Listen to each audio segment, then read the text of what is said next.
Terima kasih atas kesempatannya. Kami dari kelompok 7 yang beranggotakan saya, Afia Sasarinta dengan NIM 349, serta rekan saya, Joy Ramasari dengan NIM 356, dan Iwan Akalili Abdullah dengan NIM 890. Di sini kami akan mempresentasikan hasil isi riset dan ide riset dengan topik perpajakan. Untuk riset terdahulu, kelompok kami memilih artikel dengan judul dampak in capitalism, profitabilitas, dan ukuran perusahaan terhadap tindakan penghindaran pajak oleh Tessa dan Rahmawati tahun 2021. Nah, adapun teori yang digunakan oleh peneliti dalam artikel tersebut ini sudah cukup familiar ya bagi kita, yaitu teori agensi. Teori ini merupakan teori yang menjelaskan hubungan antara pemilik perusahaan atau prinsipal dan manajer atau agen. Nah, hubungan teori agensi dengan penghindaran pajak ini biasanya para pemegang saham menginginkan manajemen mengatur laporan keuangan yang menguntungkan bagi pemegang saham, sehingga manajemen melakukan cara dengan mengatur laba yang besar dengan beban pajak yang sekecil-kecilnya, sehingga cara penghindaran pajak inilah yang dilakukan oleh manajemen dalam mengatur laporan keuangan, sehingga alokasi yang seharusnya dibebankan untuk membayar pajak tidak dibayarkan seluruhnya karena manajemen mengatur pajaknya lebih rendah dari seharusnya. Nah, jadi alokasi yang tersisa inilah yang akan menjadi keuntungan bagi perusahaan. Selanjutnya ada motivasi riset. Nah, berdasarkan penjelasan peneliti di dalam artikel, pajak memiliki kedudukan yang sangat kuat untuk memajukan suatu negara. Di Indonesia, lebih dari 80% penerimaan negara Republik Indonesia berasal dari pajak. Pada tahun 2019, pajak di Indonesia mengalami penurunan khususnya di bidang industri manufaktur, yaitu sebesar 16,77 triliun. Padahal sektor manufaktur ini berkontribusi lumayan besar terhadap penerimaan pajak di Indonesia, yaitu sebesar 20,8%. Meskipun sektor manufaktur masih tumbuh negatif, tetapi penerimaan pajak pada sektor lainnya masih bertumbuh positif. Penurunan tingkat penerimaan pajak tersebut disebabkan oleh wajib pajak badan yang meminimumkan beban pajaknya untuk memaksimalkan laba perusahaan atau bisa disebut dengan penghindaran pajak. Penghindaran pajak yang dilakukan tentunya menggunakan strategi di bidang perpajakan. Dan dalam melakukan penghindaran pajak tersebut terdapat beberapa faktor yang dapat mempengaruhinya. Di antaranya yaitu in capitalization, profitabilitas, dan ukuran perusahaan. Nah, untuk tujuan penelitian yaitu menganalisis apakah in capitalization, profitabilitas, likuiditas, dan ukuran perusahaan berpengaruh terhadap tindakan penghindaran pajak pada perusahaan manufaktur yang terdaftar di BI tahun 2017 hingga tahun 2019. Selanjutnya akan dijelaskan oleh rekan saya. Baik, di sini saya akan melanjutkan presentasi dari rekan saya. Di sini saya akan menjelaskan terkait dengan rancangan penelitian terhadap rancangan penelitian pada review jurnal terdahulu. Rancangan penelitian ini terdiri dari variabel yang digunakan, sampel yang digunakan, dan teknik analisis data yang digunakan. Pada review jurnal terdahulu ini, variabel yang digunakan yaitu menggunakan dua jenis variabel yang terdiri dari variabel dependent dan variabel independent. Variabel dependent di sini menggunakan penghindaran pajak dan variabel independennya menggunakan 3 variabel yang terdiri dari tin capitalization, profitabilitas, dan ukuran perusahaan. Kemudian, sampel yang digunakan pada penelitian ini adalah perusahaan manufaktur yang tercatat di BEI pada tahun 2017 sampai 2019.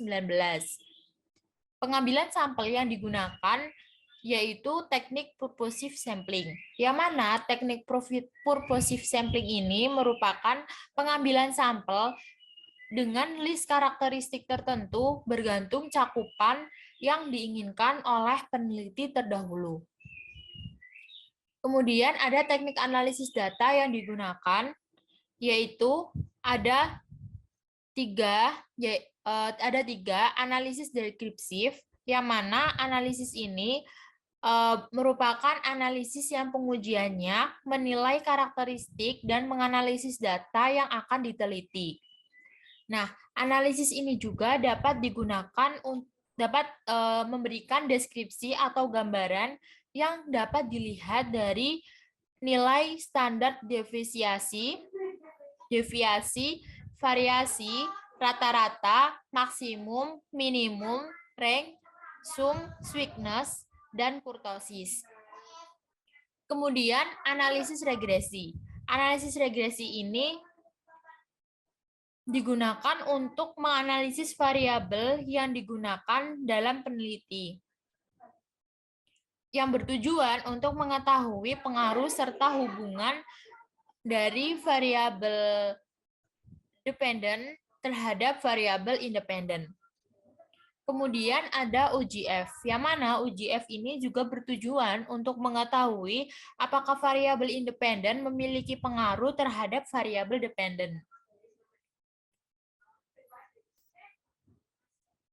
Selanjutnya yaitu hasil riset, yang mana hasil riset pada penelitian terdahulu yaitu menyatakan bahwa tin capitalization tidak berpengaruh terhadap penghindaran pajak, profitabilitas berpengaruh positif signifikan terhadap penghindaran pajak, dan ukuran perusahaan berpengaruh negatif signifikan terhadap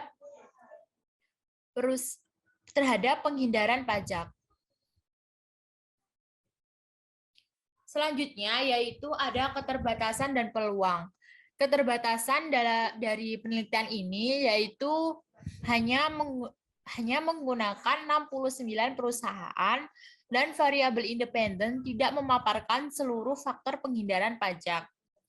Kemudian peluang yang diharapkan yaitu menambah variabel untuk menguatkan adanya penghindaran pajak serta menambah periode pengamatan.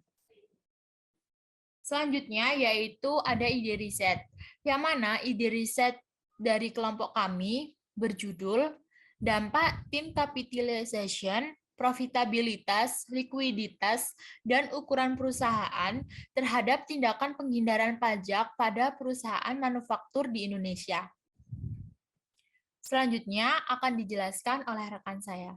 Terima kasih.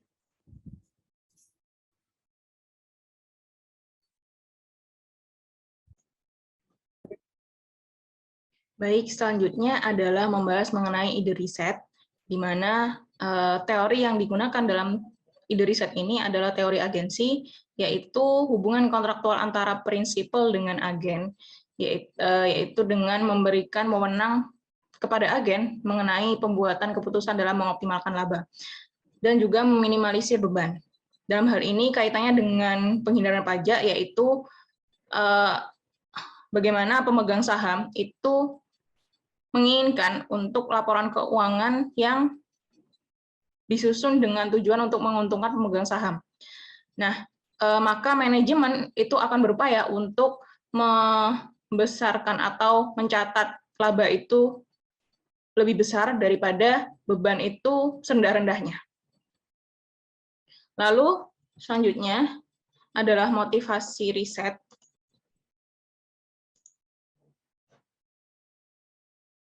Ya, selanjutnya adalah motivasi riset.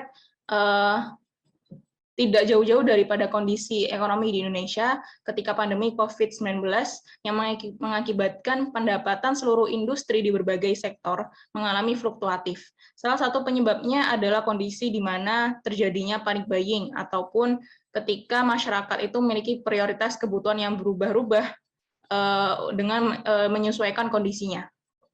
Nah, dalam hal ini industri pun juga menyesuaikan upaya perusahaan untuk menghasilkan profit, mendapatkan profit ketika pandemi COVID-19, sehingga tidak mengalami fluktuatif yang besar.